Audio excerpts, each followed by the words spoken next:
As far back as she can remember, author and journalist Azadeh Movani has felt at odds with her tangled identity as an Iranian American in suburban America. She lived in two worlds. At home, she was the daughter of the Iranian exile community, serving tea and clinging to the traditions and dreaming of Tehran. Outside, she was a California girl who practiced yoga and listened to Madonna.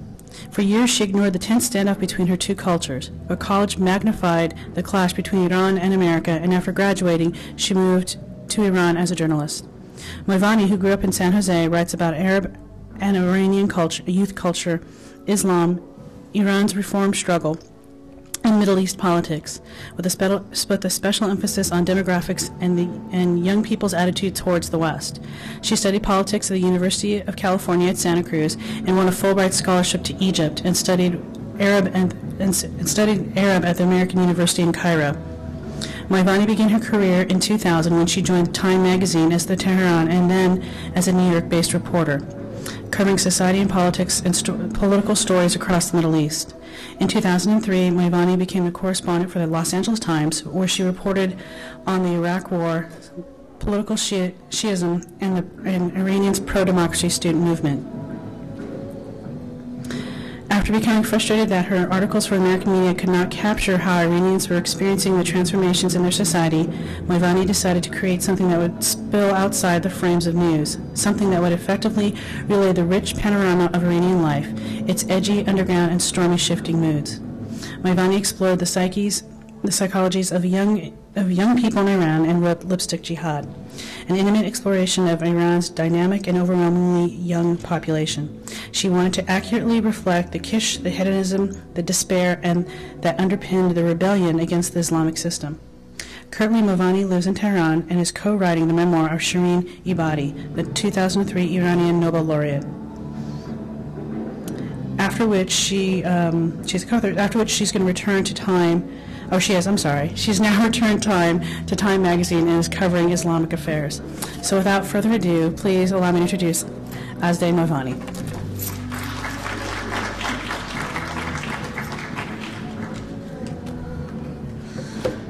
Hi, everyone. Thank you to Carrie for her kind introduction. I'm going to do my best to concentrate with the band in the background. That's new for me. So if I feel like you're focusing on me, I can focus on you, hopefully, despite the grunge or whatever it is. So welcome to hear me talk about Iran. Thank you especially for coming. I hear it's midterms or they're finishing, and probably everyone feels like not being right here.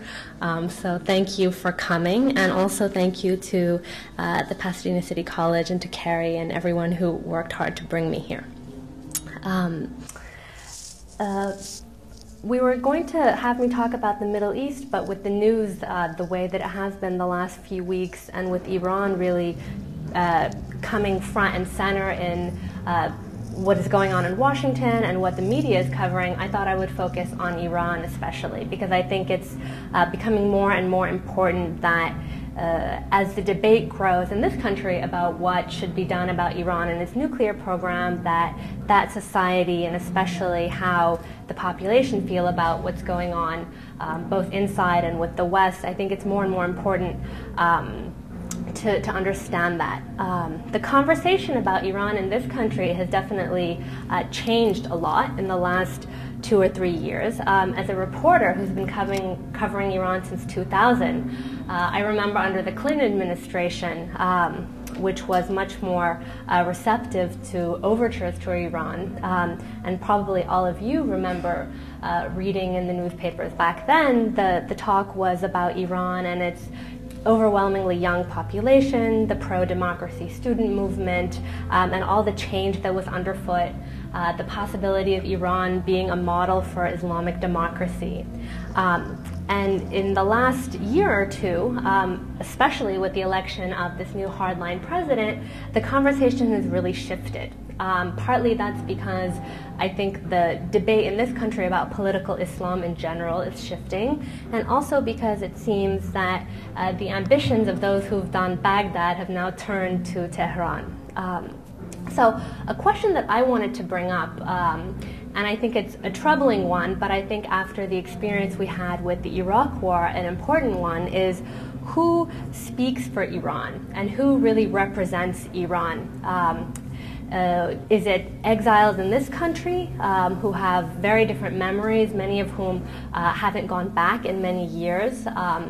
Just as we saw with the run-up during the Iraq War, when Iraqi exiles were flooding Washington with their interpretations and spins on what Iraqi society wanted. I think we're seeing the same thing now with Iranian exiles who have the ear of the CIA and the Bush administration trying to convince our administration that Iranians desperately want a new government, that they want regime change.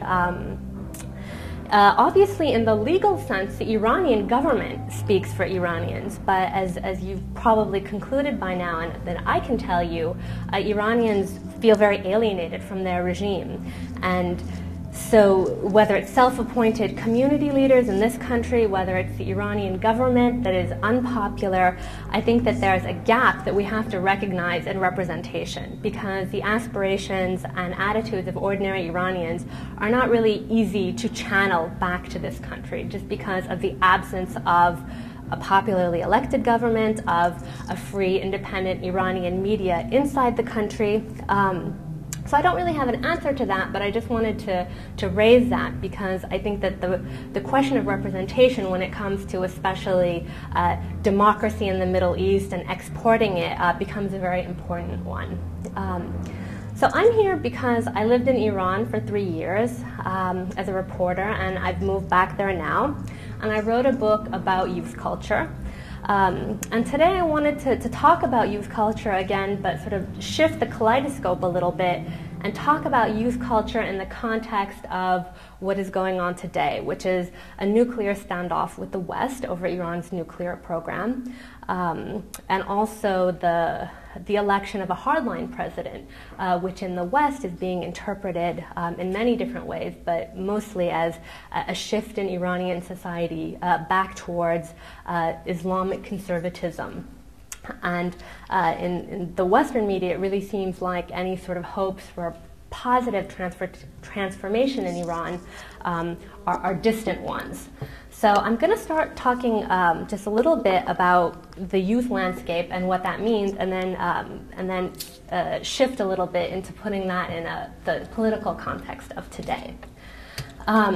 You've probably heard this figure because it gets repeated a lot, but 70% of Iranian society is under the age of 30.